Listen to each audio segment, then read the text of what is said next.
Good morning, guys! Today is the day na haharapin ko na tong mga to.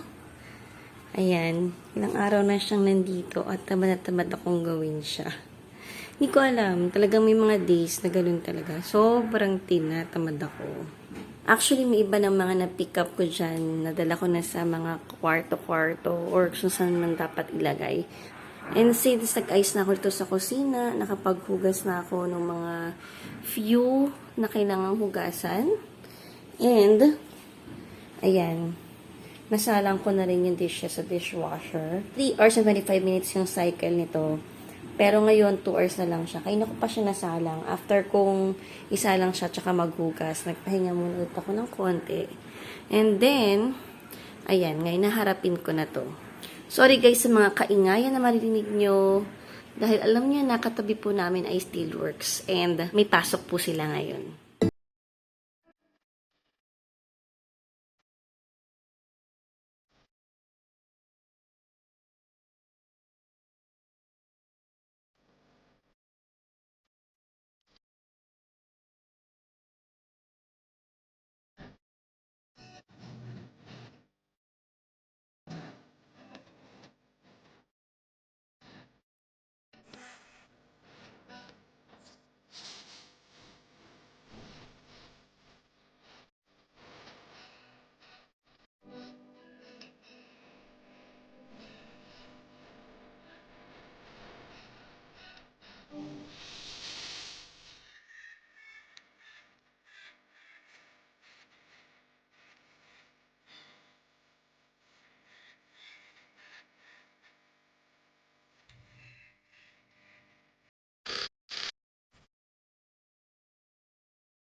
You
know me, know my heart.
So, ayan na yung itsura ng ref, guys. Yung right side is yung fridge and yung left side naman is yung freezer ko. Ito yung fridge side. Wala akong mga tubig ngayon kasi hindi pa nare-refill ni Bunso yung mga water bottle. Dito yung dairy corner. Dito yung mga kung ano-anong condiments. Andito rin yung yung onion powder, garlic powder. Diyan pa yung ibang mga condiments. Parmesan. And dito naman yung mga Torani sauces namin tsaka yung mga pang pancake na syrup and mga jam. And sa drawer na to, yung mga veggies supposed to be. And then dito sa pangalawang drawer, mga condiments pa rin yan. Dito nakalagay na nga yung egg ko. And this one, nagpapalamig lang kami ng soft drinks ngayon. Pero normally, kapag kailangan pa ng pwesto para sa leftover, ito yung pwesto na yan. And dito naman, mga snacks. So, ayan, nandito yung gelatin, gel in cup, fruit gel in cup. Tapos, ito naman yung Yakult. And dito, yan, may cheese. Tapos, meron pang Yakult. Tapos, yun pa, yung gelatin na yun. And dito naman, lahat nakalagay ang mga bread. Yung mga juice namin, whipping cream, tapos lahat ng milk. So, yung milk ni Daddy for coffee niya. At sa likod niya, yung milk ng mga bata. And dito, mga soda. Tapos, nilagay ko na lang din dito sa harap itong hot brew coffee ng itong BTS nga. And dito, puro mga leftovers tong ibabaw. So, ayan yung mga lalagyan namin ng leftover, guys. So, nakita nyo naman, ito kasi yung mga pinamili namin sa Giyami. And ito yung mga ibang leftovers namin. And, ayan. Sa baba, may space pa, if ever na kailangan. Kaya pinalitan ko yung lalagyan ng egg. Ginawa kong ganyan kasi mas slimmer yan. Mas kasya siya sa space na to. Ito naman yung freezer side. So, dito, lahat ng wraps. Ito yung kawan ko na puff pastry, tortilla, pizza dough, prata. So, dyan nakalagay sa pinakaibabaw. And then, dito naman, yung mga ready to cook na food. At saka yan, yung hash brown dito nilagay kasi lang itong papwestuhan. Ito yung ice namin. And, dito lahat ng mga meat. And then, dito naman, puro mga seafood. So, nandito yung mga, yan, yung binibili namin sa Giyami. And sa baba, dito ang mga fries. Yan. And dito sa door, dito nakalagay yung aming mozzarella. So, isa-isang block na nililipat ko sa ref. Pag naubusan na ng stock do sa ref, parang di nasisira kaagad yung mozzarella. Tapos dito yung hotdog. And ayan, may tirang konting bacon na lang. And itong mga to. And dito yung mga veggies na kung ano-ano. So, yung mixed veggies. Tapos, may spinach sa likod. Wala na nga akong broccoli, hindi kami nakabili. So, yan yung itsura ng freezer. So, ayan na guys, ang pantry. Busog-lusog na naman siya. And, ayan, nakakatuwa siyang tignan. And parang gusto ko na naman siyang isara na lang para hindi napakilaman ng mga bata. Actually, nagmamadali na nga sila na i-video ko na daw. I-vlog ko na kasi gusto na nilang tirahin ang mga laman nito. Mababait yung mga anak ko. Pag sinabi ko, hindi ko pa na-vlog yan, huwag niyo munang galawin. Kaya, ayan, nagmamadali rin sila na i-vlog ko na. Kasi syempre, gusto ko rin siyang makitang maayos na buong-buo. At hindi naman yung bawas-bawas na.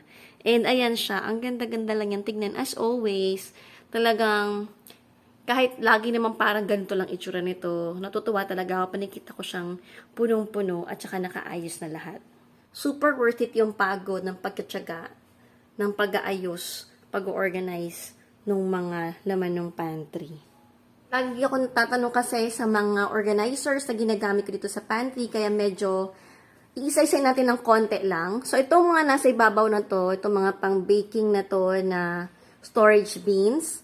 Plus, itong mga white naman din na storage bins na parang synthetic rattan siya. Basket siya na mukhang rattan. These ones are from Plastika ng Malabon. Lalagay ko na lang yung address sa description box. Kasi, guys, ayan ay hindi sila nag-online. Pero available din yung mga yan sa FB Marketplace. At saka, may nakikita na akong ganyan sa Landmark. Yun nga lang, mas mura talaga doon sa may plastikan. So, ayan siya. Pati itong isang to. Yan ay galing sa plastikan na Malabon, pati yung pinaka-top. And ito namang mga jars ko is from SM Department Store. Kung airtight siya, I don't think so na super airtight ito. Kaya ang lalagay ko ngayon, nakita nyo, ayan o, mga naka-plastic pa ulit, may packaging pa ulit siya. And then yung mga pasta lang. And dito naman sa baba, ito namang mga storage bins na to. This is from SNR. Fridge caddy set siya. 6-piece na fridge caddy set for $999. This one naman, itong mga wicker baskets na to. And ito pa sa kabilang side. Ito pang mga wicker baskets sa kabilang side. This one is from Tanishas. Lalagay ko na lang yung link sa description box. Yung mga kaya kong ilagay yung link at saka yung mga address, ha? And ito namang Lazy Susan na to. This one is from House to Home Project. And itong mga lalagyan ko ng delata. Acrylic yan. Ayan, no, panakita nyo. That one is from Sea Party Studio. Pero, available na rin yung ganyan sa House to Home Project. And itong mga delata talaga, yan, kaya ang dami naming stock hanggat maaari. Madami talaga akong gustong stock na ganyan. At unti ko yan bago dumami talaga. Dahil gusto ko talaga for emergency use yan. So, itong side ng pantry ko, yung mga delata plus this one, yan yung emergency pantry ko. So, yan, inunti-unti ko. Kada grocery, nag-add talaga ako ng pailan-ilan hanggang sa nabuo ko yung stocks na yan. And lagi talagang sinasabi na ang dami-daming laman ng pantry namin, kung nauubos ba namin po ito, and hindi ba siya nasisira. Hindi po, kasi lagi po akong gumagawa ng grocery list pag nag-grocery po ako, and ang binibili lang namin kung ano yung kulang. And hindi to one time, big time na grocery namin para mapuno siya. Ito po ay inunti-unti namin, and then yun nga, every month, kung ano lang yung kulang, nire-replenish lang namin siya. Kaya, nag-i-stay siya na ganyang puno pa din. Unless, hindi kami mag-grocery na medyo matagal-tagal. Like, napatagal lang pag-grocery namin dahil busy. Pag umabot ng mga 2 months to 3 months, ayan, nauubos talaga ang laman nito. Ito palang mga wire baskets na to na sinusuksok sa shelves para may additional na storage. That one is from Japan Home. Ayan, yung tatlong yan. And this one naman, from SM ko nabili yan. Meron din yan sa mga Japan Home. So that's it for today, guys. If you like this video, don't forget to like, share, and subscribe if you haven't yet. And i-click nyo na rin po notification bell and select all para lagi po kayo nanonotify pag may mga bago po kong vlogs weekly. Thanks for watching. See you in my next vlog. God bless. Bye!